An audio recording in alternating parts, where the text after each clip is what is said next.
Whereas in the dependency on a fearful avoidant being dependent on making another person consistently happy, for them is too terrifying.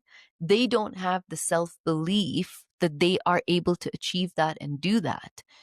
But they don't understand. Fearful avoidants have this beautiful empathy. You have this amazing intuition to connect to people. You have this amazing compassion. You cry way more than a dismissive avoidant.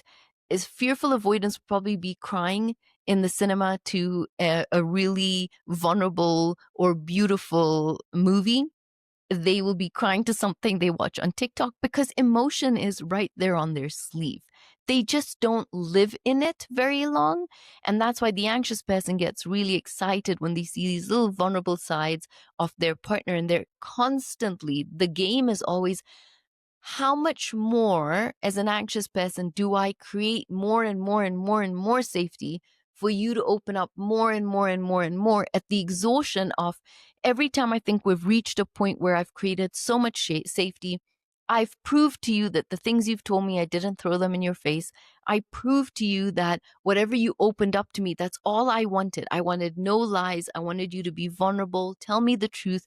I created a really safe environment. As an anxious person, I self-regulated. I breathed through a multitude of meanings I could have made in that moment, a multitude of reactions I wanted to have. You have no idea the 20 times I wanted to wring your neck for the things you've told me. I didn't do that. I was stoic. I was calm. But what kills the anxious person is they go and put in all that work to create that safety.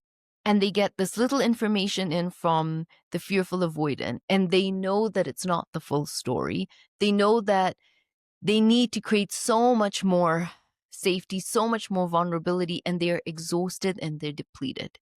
And this is where some of now these little ruptures are always starting to happen in the relationship. The anxious person is feeling drained and resentful. The fearful avoidant is just hoping that resentment doesn't spill over because somehow they know they're messing up.